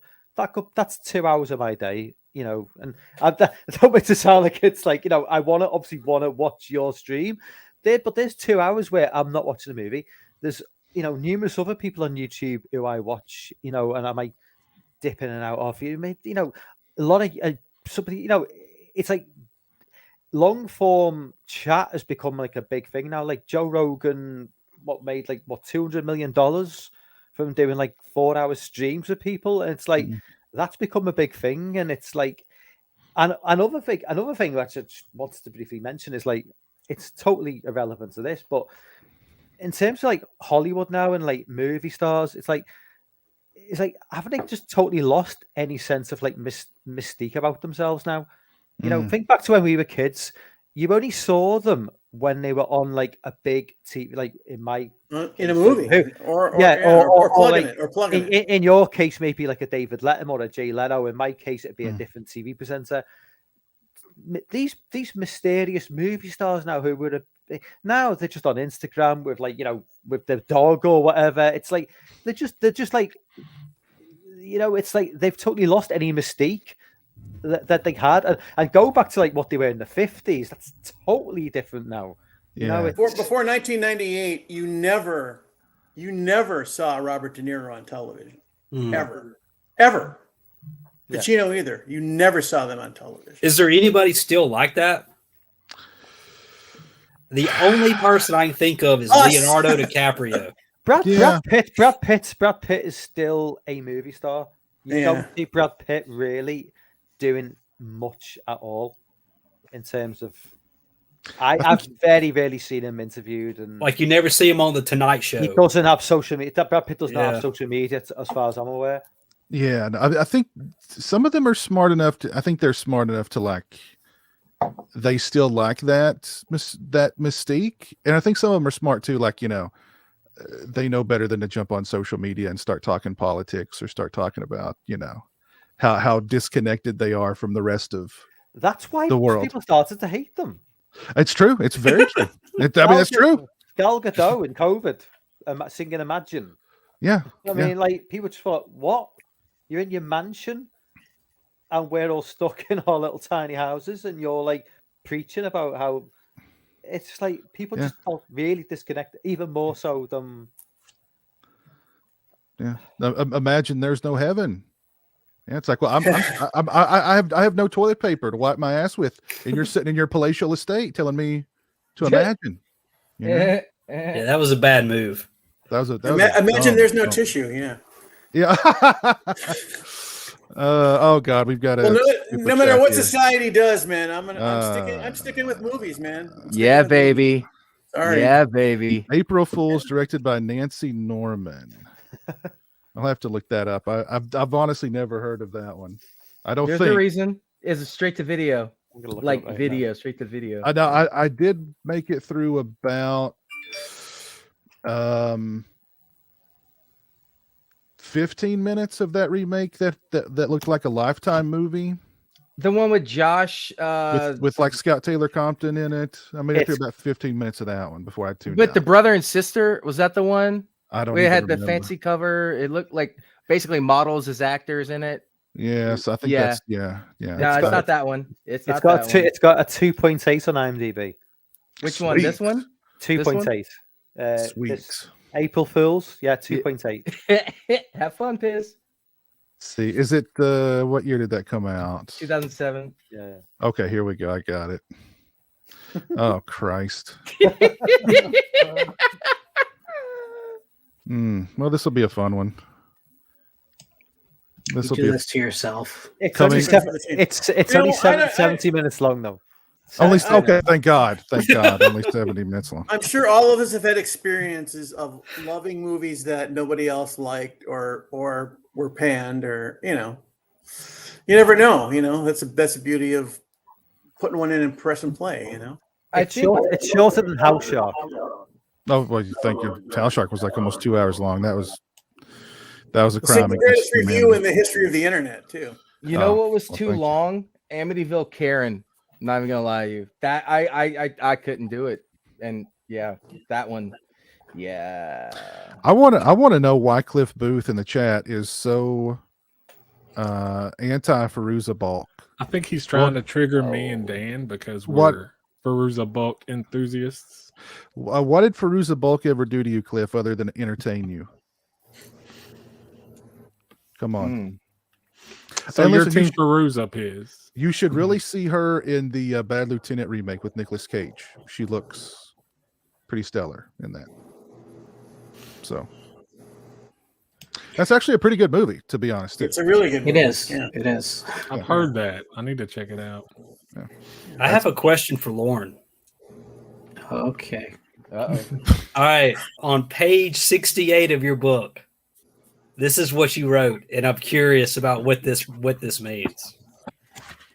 He dressed like a divorcee trying to convince his child he's cooler than the new dad. Very finance degree, Nebraska. What does that mean? Let's What do see you think it here. Wait, I've Lauren, never heard what of book very did you write, finance bro? degree. Where can I buy it first? Plug yourself. Where can I buy this book? It's on Amazon. Anywhere they sell Amazon. books. Literally anywhere they sell Yeah, books. yeah. I got it on Amazon.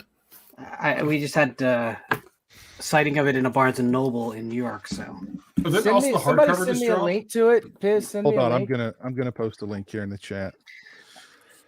That Hey, and Piz, can you send me a link to that My Bloody Valentine novelization site so I can order that book? Okay, it may already be sold out, but I'll check for you. Valentine Bluffs coming soon. The official sequel got the approval from the creators. There is the link to Lauren's book on Amazon if you guys want to. It's available in paperback, hardcover, and Kindle. it Does is. this buy your friendship back on Facebook, Lauren? That would be if you're communicating with anyone on Facebook. It's not me. I'm joking. I was going to say Lauren's not on Facebook. That will Barney that will likes never Foster. ever happen. Barney likes beer Yeah. brings up a good question. I'd like an answer to that myself. Where's what divide? Audiobook narrated by Lauren. So listen, that's not it. Well, it's not going to be. It would never be narrated by me. But That's the whole She's got crutch of original the- voice. the publisher, Fractured Mirror, does have the right to produce an audiobook if the book sells well enough to do it. No, we want you to narrate it though, man. That's the whole point. I have no interest in narrating the book. Oh, and I can animate it and narrate it for you, Lauren. I'll do it. You need to hire either Robert Long or Joe Bob Carhill to do that. So I don't have control of that. He's just like, You need to "No, contact Miss Emily at I will. Fractured Mirror and suggest that to her. But I do want to say something. Actually, you asked if there's anything to be excited about in the genre at the moment. In China right now, there's a film from Singapore called Circle Line that is blowing up the box office over there. It is a creature feature about a pretty much giant monster in the subway system. And if you look at the trailer online, you guys are going to be sold because it looks like about the most fun thing in years. And if you like monster movies, like legit What's it monster called? movies, Circle Line. I have to write this shit down. So Circle Line, just put trailer into the YouTube search engine. It's like it'll come up as like the first 3 hits. I can't wait. So far, I don't have a beat on getting a copy for myself, which kind of depresses me, but I'm super excited. Hey, Lauren, can I buy the book from you and you autograph it? Okay, well, I guess that's. I mean, I mean, time. it's not like I have a stash of the books just in the corner. I have a copy. I have the paperback here, and I have a hardcover downstairs. I'm surprised they didn't send you some to. They're on the way. Ingram is a nightmare at the moment. Hey, Piz. Sure. Can I get permission to plug something besides my 35-year-old EP collecting dust in my closet? Yeah, absolutely. All right. This got me through an entire day at the. I was getting I get a new set of tires, and I brought this with me. It's Peter Atkins' new collection of short stories.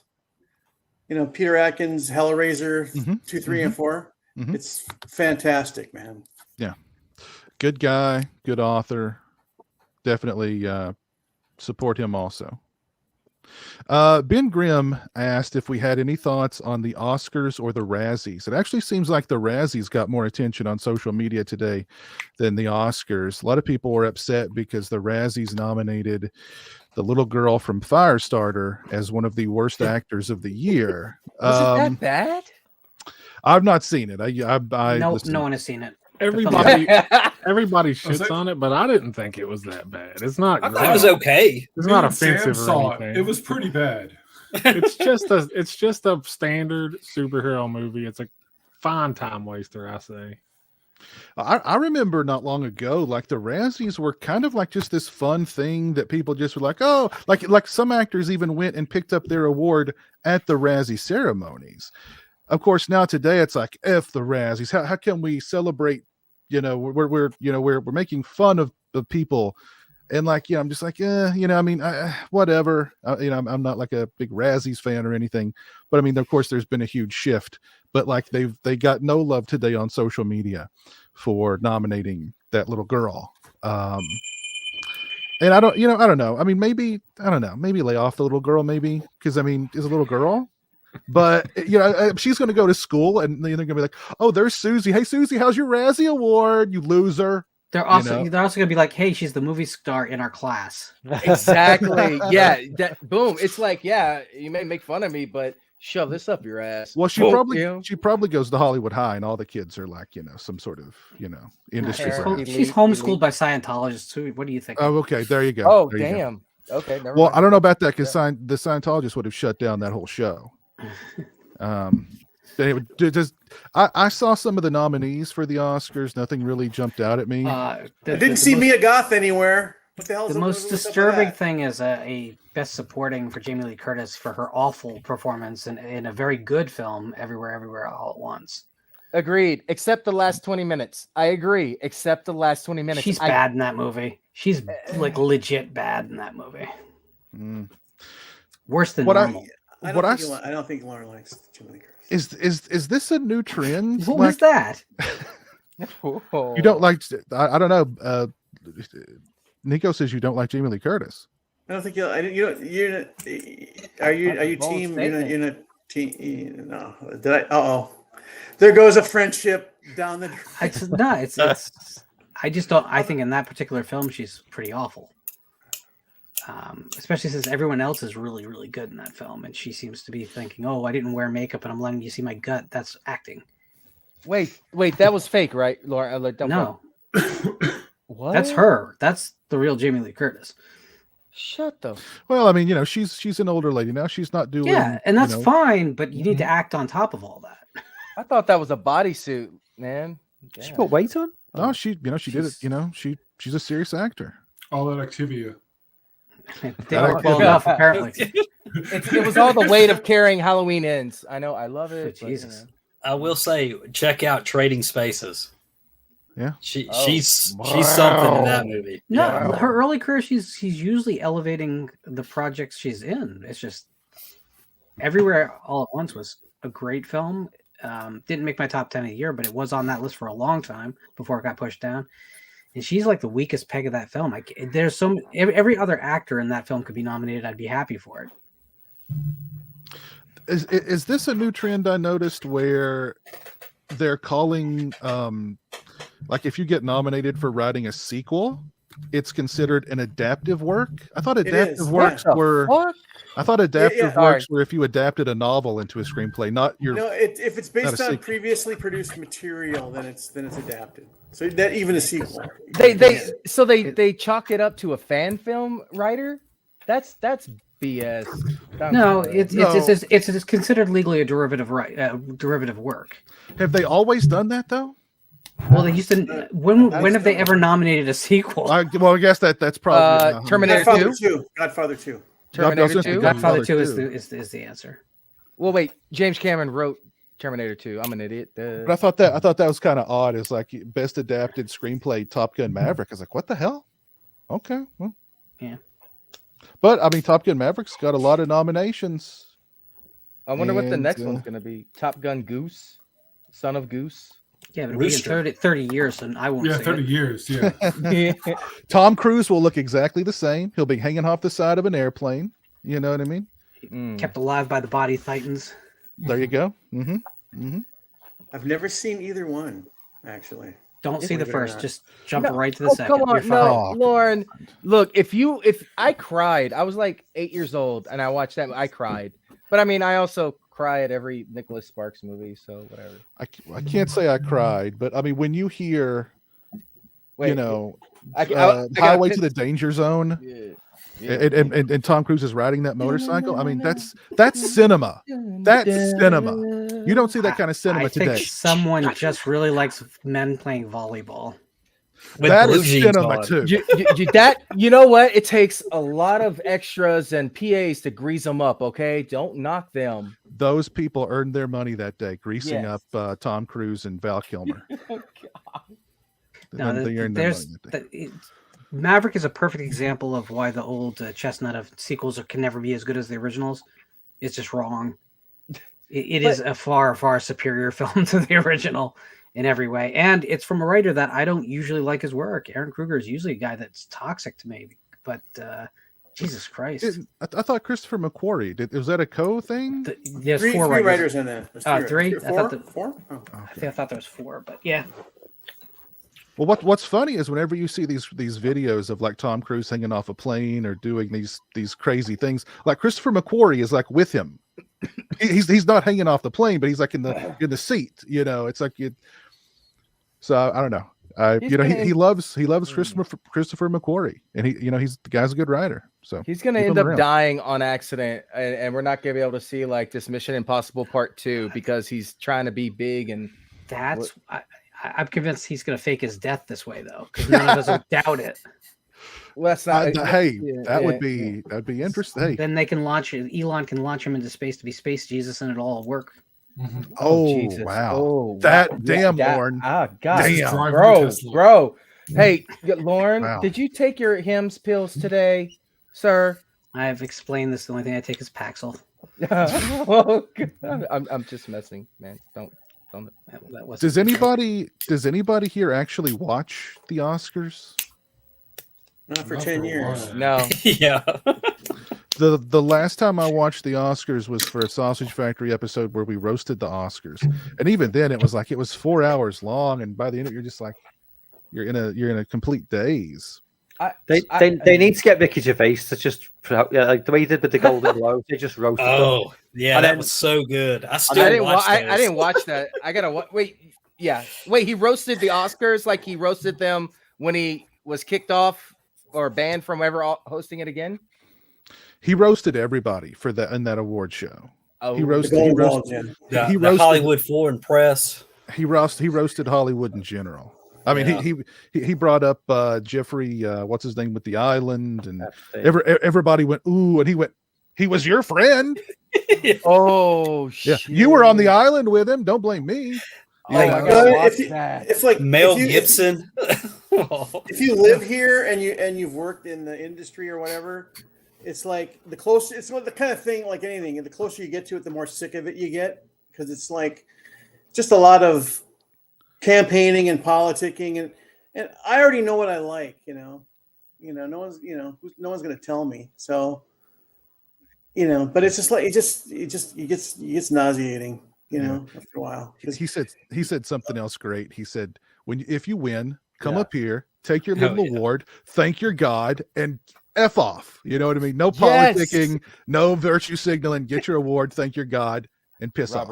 And then they Robert immediately came up and started doing the exact opposite. Exactly. Exactly. Yeah. And this year was worse than this year was worse than ever for all that. It was just... Yeah, because he was like, that award means more to you than anything else in this world. You know, like it doesn't matter to anybody else. Exactly. You know, Yeah. It's amazing how people like regular people get like invested, like almost like they're rooting for a sports team, and individuals taking home gold statues. It's just like it just seems kind of weird to me after a while, you know. Doesn't it remind you of something? The Bible. Sorry. Let's be real.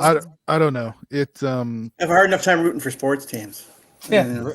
You watch that? That's still a thing? I didn't know. I watched it. I won't say what sport I watch because I don't want to get any crap. But yeah. Well, just let it out there, man. Yeah. What do you watch? Baseball, football, Rugby, soccer, hockey. Okay. Tennis. Okay. Golf? All right. Then I'm gonna leave. Okay. No, Nico, come on. I am a huge, long-time, hardcore WNBA person. Oh, Okay. nice. Cool. We still friends? Yeah. No, I mean that's fine. That's fine. All right. I mean, you can probably get half court front row seats for. I had a front row seat. I had a front row seat for 10 years with the LA Sparks until Magic Johnson bought the team and tripled my price of my ticket. So he priced me out of it. But my front row seat was $70 a game. Nice. Which is like, for a Laker game, it's like $800. Right. So. But you get to sit next to Nicholson, right? Right? Sit next to the creator of Laugh-In. they did have a star. The best still live? The best rendering of the national anthem I ever heard was Jack Black at a Sparks game. So I'll say that. Wow. Okay. He was amazing. He blew me away. And I don't really like that song that much. Yeah. Okay, so that's my journey. Now my journey. I was hoping to get this whole thing without my dirty little secret coming up, and now it's out. No, listen. That's not bad. This is even worse, Nico. Dan has to watch every nominated movie for his channel Flesh Wound Features. He has to watch every nominated movie. He did that to himself. This is why he is the way he is. No one's making him do that. He's doing that. That is sadomasochism to the nth degree, man. My God. I don't even want to know how he's going to decompress because I know that man's dirty little secrets. I just wish they would nominate films that were as good as like Black Swan. That deserved to win every award, but they don't make them like that no more. I already saw Perfect Blue. I'm good. Oh, nobody gets it? Oh, I'm sorry. Perfect Blue. I don't get it. The Seinfeld? No. It was an anime that was 100%. Oh no. Black Okay, Swan. yeah. It was Black Swan. It was an animated Argento film. Yeah. Black Swan basically stole the whole fucking movie from Perfect Blue. Perfect Blue. I'm writing all these movies down. Last time you guys recommended The Burning, I fucking loved it. Good movie. That's a good movie. Oh goodness gracious! It's my mission to get Lauren to watch a Whistler movie at some point in his life. One of these days. I know you. The guy from Blade? What? No, these like 1940s. A Chris Christopherson film? If it's not Convoy, I don't know if I'm interested. I want to, Nico. It's just I got to get time and I got to catch up on all the other crap in my to be watched pile. You got any physical media on the way to you? Any new physical media on the way to you, Nico? Oh, geez. Oh, man. A lot, but not really horror related. I got a bunch of Asian action films from 88 Films coming. Let's see. I have a bunch of old Fritz Lang silence coming from Europe as well, the European ones. I watch a lot of, a lot of different. I watch like 700 movies a year. Wow. So, and 700, a couple hundred horror films and 500 of everything else. I'm watching an old movie, an old melodrama tonight after this. So. What's it called? It's a Douglas Sirk movie called Tomorrow is Forever or something. It's got like a real, so I mean, I'm really into Douglas Sirk. I'm in a lot of different things, So, well, but Nico, I have more cred, man. Nico, I know you're a fan of the Greek filmmaker Nico Mastorakis. .com Murder is on the order. I was going to say, have you seen .com for Murder? It's on the way. Okay. All right. Oh, All yeah. right. All right. He's a marquee name for us in this house. Both of my personalities. So yeah. I'm gonna do a review of the .com for Murder release. I saw that. Is Wings Hauser in that one? No, not Wings Hauser. No, it's actually got a really good cast. It's got like a really weird cast. Natasha Kinski's in it. I know that. Natasha Kinski, Nicolette Sheridan. What's his name from The Who? Roger Daltrey. Roger Daltrey's in it. I know someone who's friends with him. Yeah. Not very long. And probably the weirdest, like just like he pops up and you're just like, what the hell is he doing in this? Is Glenn Fry. Like the money, so he must have really loved the script. I guess he just kind of pops. And is it? Wait a minute. Let me make sure. Did he have like a day off or something, and then they shot him in like? Let me make sure I'm eating in a bistro. No, not Glenn Fry. Pardon me, Huey Lewis. Oh, Huey Lewis. Okay. And also Melinda Melinda Dillon from Return of the Living Dead 3 is in there too. Hey, did you ever see Blind Date? No, not yet. Not yet. Good movie. I'll put that one on my list. But I love The Wind. The Wind is great. That's the one. You kind of got me started on the Nico Mastorakis kick with that review, actually. Yeah, love The Wind. Then you turned me on to Zero Boys. Yeah. I really like Zero Boys. So I'm interested to hear what you think about .com for Murder, I mean. Well, I'm looking forward to it. I know I'm pins and needles. Okay. All right. Cool. At first, I thought you were going to say fear.com. Oh, Jesus Christ. I saw that in 2004. I saw that in the theater You're over going to Labor trigger Day me weekend, again. I saw that one in the theater too. Wait, it was in the theaters? Fear.com? It was. Yeah. Oh, yeah. It was dumped over Labor Day weekend. The weekend it came out. It was Franchise Films, which was Warner Brothers had like a low budget arm that Andrew Stevens was the head of it, and they made that and Art of War and a couple other things. But yeah, and that movie was like, I just remember like in my head yelling at the screen, "Will somebody please turn on a light?" I mean, I can't see a thing. It's a good director. William Malone directed it, and it's got some really good visuals in it, I think. But as far as the story is concerned, my God, it's about the most derivative, just lazy storytelling you've ever seen. But I thought it looked great. I watched it like 2 days ago, and the website was that Stephen Dwarf goes to is fear.com.com. I thought that was so funny. Wow. And yet that's what we need more of in the theaters now instead of these comic book movies. Darn it. There you go. It was like a bad ripoff of The Ring. And that didn't really make much sense because he's the main character, but he gets sidelined like halfway through the movie as the lead detective. And then he comes back and it was kind of really interesting. Like, I was like, I've never seen the lead character get pushed to the side like that. Swaggy, did it age well, like to 2023 from then?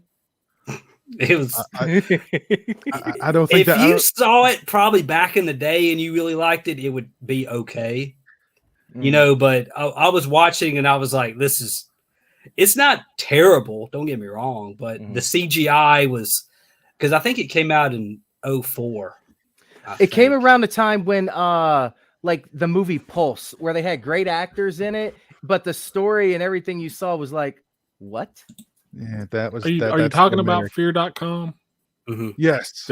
Jeffrey Combs. Watch Jeffrey Combs Yeah, in that he was movie. in it. Yep. Because he has fleshed out this character who's in it for like 5 seconds. It's worth watching to watch Jeffrey Combs. Because I thought he would play a bigger role in the movie. And he's like he's like chewing the scenery, just standing in the frame. They needed a name on the poster, man. They needed. He's like the backup detective, and he doesn't really do much. He just kind of says some stuff every now and again. I thought he was. Wasn't he the bad guy? Jeffrey Rush? No, he's like the detective's like partner, but barely is in I think the movie. Stephen Rea was the bad guy. Oh, okay, that's right. Yeah, okay. I think it was a British guy. Yeah. I'm gonna have to rewatch Fear.com tonight, I guess. Me too. That's what I'm definitely gonna do that Dude, after dude, this. No one should do this. This is a bad idea. Skip the Combs parts. Just go to YouTube, find the scene. Just don't do anything more than that. Well, I'm sorry, Piz. No, go ahead. Go ahead. No, y'all were talking about sequels, and something that I saw recently I'd always heard of, and it was the most. I don't want to. The movies that you guys have seen is far exceeds mine, but the sequel to The Lawnmower Man is the most completely off the wall, far from the original I've ever seen in my life. No. To be fair, the first film doesn't follow the short story at all either. So, but at least it's pretty. It's entertaining. You know, it's a good movie. I mean, it's not cinematic achievement here, but the Highlander reject. There was a period of time, like from the late '90s to I don't know, the early 2000s or mid the 2010s, where these studios would do these and Universal still does it. Actually, you'd be surprised how many Scorpion King movies there are. But if a movie was a moderate hit theatrically, then they'd use the same name on a bunch of direct-to-video sequels that had less and less and less and less to do with the actual original movie. And that It was the Christmas movie, which deterred away from the original story. The character was also named Billy. God, what was it? Oh, he's talking. Silent Night, Deadly Night Part 2. Yeah. Oh, with Eric. Silent Night. Yeah, Silent Night. Yeah. But the 3, 4, 5, just said screw it. Yeah. I don't think you saw the private chat, Chris, but Swaggy was complimenting you on your review of Knucklebones. I've never heard of it. It's on Tubi. I'm gonna have to check it out. Knucklebones. What kind of movie is that? It's very direct to video, but if you like direct to video movies, I like it. Okay. I'll have to look into it. And I will say, Piz, I watched one of your older reviews, and I watched it the other day for a movie called Skinner. Oh yeah. Mm-hmm. I think that was 94. I think with Ted Raimi, Tracy Lords. Ted Raimi, Tracy Lords. Yep. I remember that one. I sure do. It's always interesting finding old videos of you. I shouldn't say old videos, but the hair is shorter. The look of the video is a lot different. Mm-hmm. He doesn't have that look of hurt in his eyes that is always there now. Yeah, he's got beaten down by life. Mm-hmm. He's seen too much. The gray hair and the beard from he's scarred. Well, you're you're clean shaven. The hair's. Hey, I still once in a while. I don't work anymore. But when I worked, sometimes like on a Tuesday morning, I was getting ready to get for work. I put on a nice, good, long unboxing video of Piz while I was making my coffee or whatever. It's good ASMR. The Halloween unboxing video, the first set, I've watched that 15 times. Wow. Yeah. Okay. Well, I appreciate that. Yeah. Is it the voice? Is it the soothing voice? I think it is. I think it's it's going to be a good. Today's going to be a good day. It's not going to be. Yeah. I will say too, I enjoyed Lauren and Bombastic Reviews. Y'all talked about y'all's best movies of last year, and that was really good. It was very entertaining. I really like Lauren's when he went through all the old different formats of media he used to have, 8mm and all that kind of stuff, and discs. Yeah. I started with 8mm, I was collecting Universal monster movies on 8mm when I was a kid. So. I never collected them, but I always saw the ads in Famous Monsters, and I wanted to order them all, but I had no money because I was a kid and I was bored. Yeah. So, but then as I got to be an adult and start hitting up thrift stores and stuff, and they have this stuff, you start to accumulate it. And every time I saw a format that I didn't recognize, I just bought it.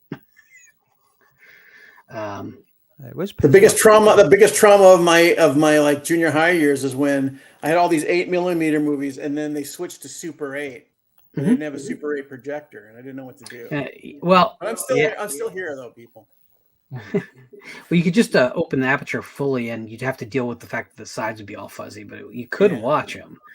But I have I actually shot Super 8 as a kid, but I couldn't buy because I had a camera and I could save it for the film. But the ability to send away to Castle Films to get what I wanted was just not in the cards.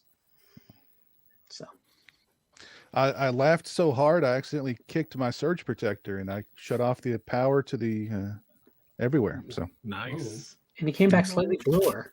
I came back slightly bluer somehow. I don't know how that happened. It's perfect blue. Yeah. Perfect. Not sure how that happened. Oh well. Nice and blue. Is there anything else you guys want to discuss before we call tonight? I survived, man. I got through it. Let's do it again next year. You did good, Nico. Nico, I know you were a little it's not my bag, man. It's not my thing, but thank you so much about being the center of attention here tonight. But you were excellent.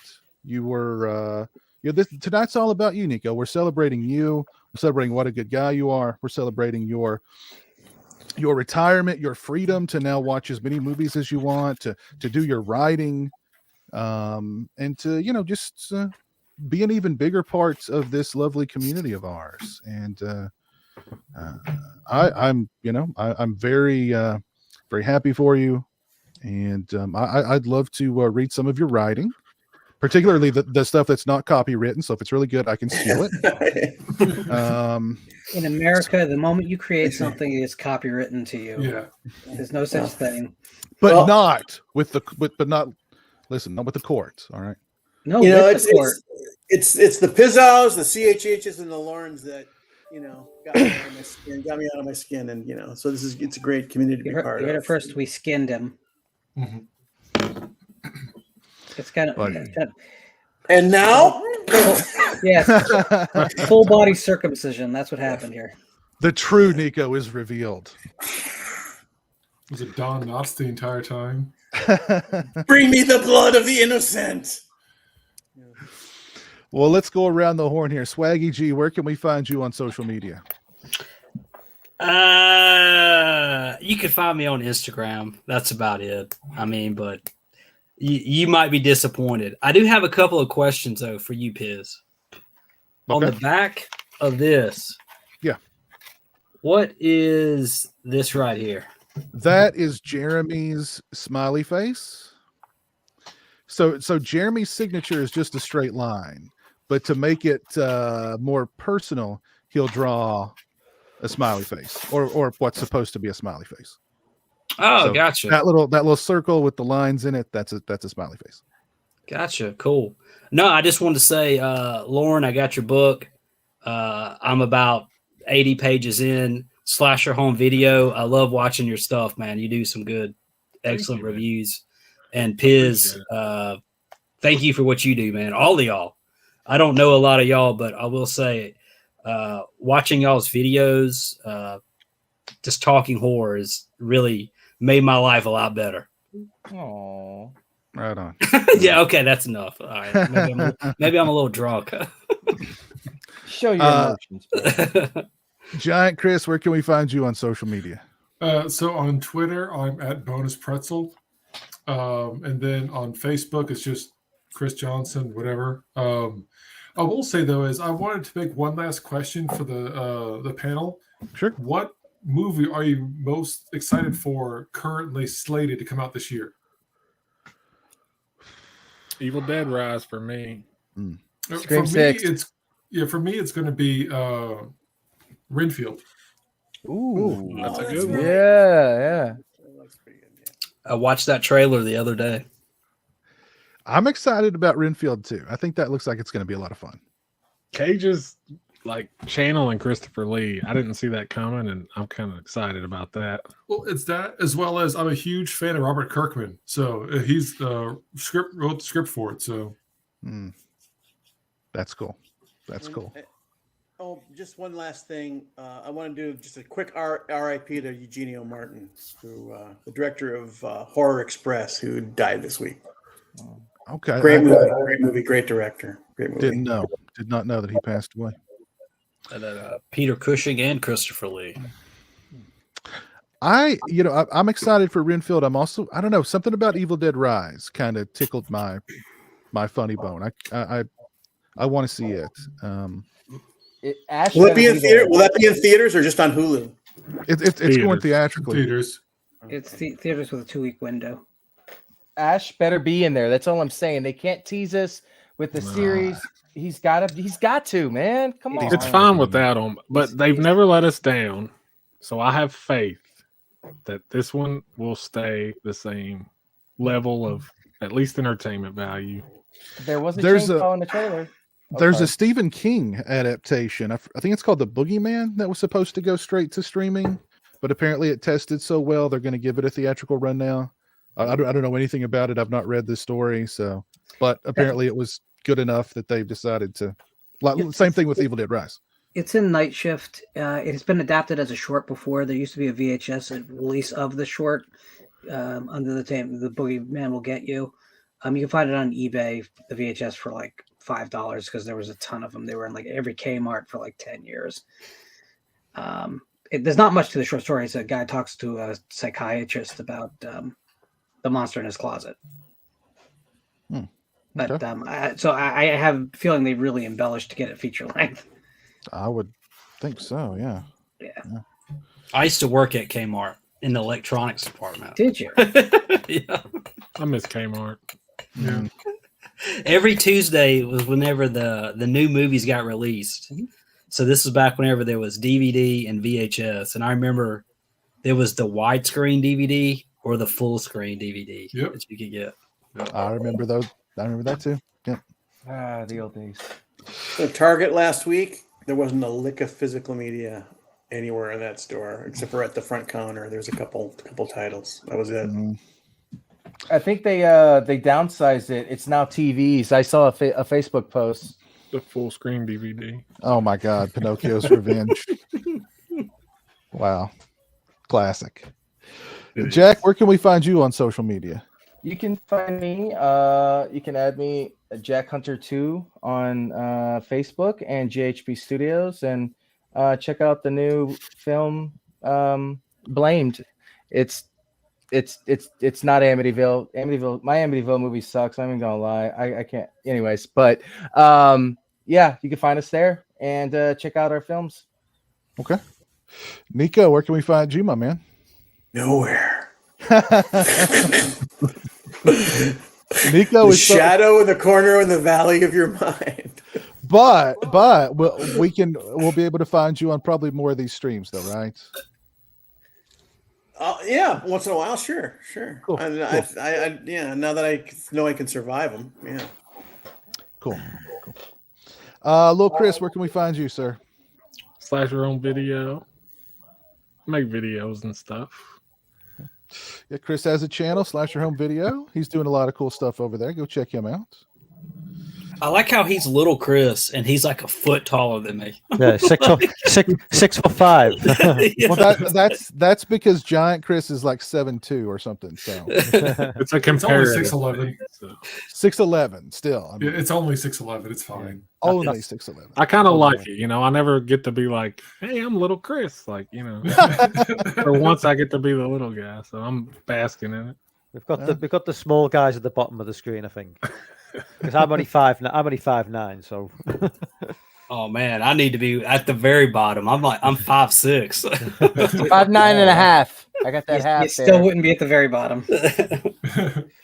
Where can we find you on the on social media, Mike? Before I do say that, I'll just answer Chris's question about like film looking forward to. A folk horror movie from England set in 1973 called, I'm going to butcher the name. It's spelled Enysmein, two separate words. Enysmein, but it reads Enysmen. Looks really, I think, Lorne, it looks like it's right down your street. I'm really looking forward to that one. Got a lot of hype in the summer. Yeah, it looks. If folk horror is your thing, then this looks like it could be the shit. Really does. Yeah, you find me on Twitter at BeetleReal, and on YouTube, The Real Fifth Beatle. Live stream every week. Check out my last live stream where I had some guy called Lorne Dixon on. You might have heard of him. Yeah. Who's that? So, Who's that? yeah. So, Sounds like a freak. yeah. So yeah. To be fair, I broke into his house and just was stealing stuff in the back. So He's making a sandwich in the back. exactly. And of course, Mike's got his own channel. He's doing live streams, doing a lot of live streams and a lot of fun stuff over there. So go check him out as well. Hey, Lauren, where can we find you? At Lauren Dixon on the Twitters, and my channel is visited by Voices 1 on the YouTube. This Thursday, the whole team at Fractured Mirror will be on my channel to discuss the release of this book, Divide by Zero, currently available. Oh, wow. The book has a theme song, apparently. Currently available everywhere that books are sold, Amazon.com, Barnes & Noble. There's actually a whole list. If you follow me on Twitter, there's a whole list of every retailer pretty much that has the book available, which is a lengthy list. It's $16.99 for the paperback edition. It's about $30 for the hardbound. I think the Kindle is on sale at $9 on Amazon at the moment. Yeah, $9. I appreciate all the support I've gotten so far. Like, this community is absolutely amazing. I've been doing the YouTube thing for I don't know. What is it? Have we hit 5 years now? Probably close, right? It's got to be, yeah. And I came on board initially because you invited me, but in the back of my head was always like, when we launch a new book, and it's just really, it's heartening that I have earned enough trust that you guys are paying it forward to me, and I really do appreciate that. This was always meant to be a two-way street. Right on. Right on. Night. Well, Nico, we actually have one more guest, a very special guest who wants to jump on here. He is so happy to hear about your retirement. He's actually skipping.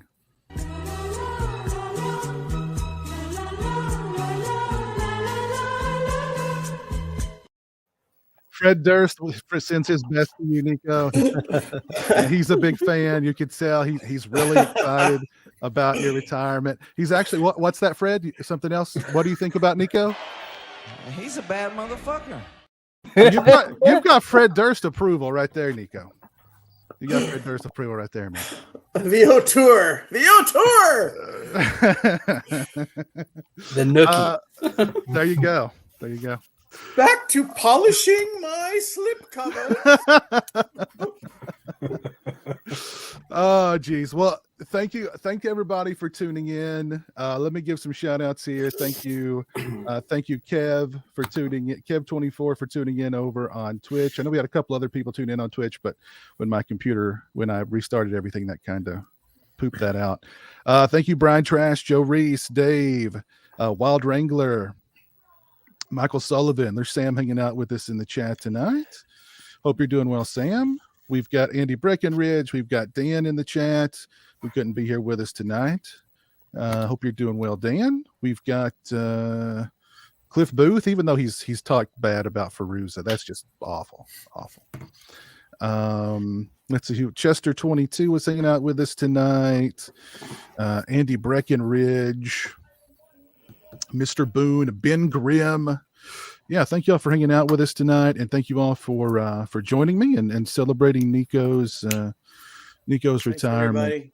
Yeah, right on. All right, well, everybody have a great rest of your night. We will see you again very, very soon, and until then, peace.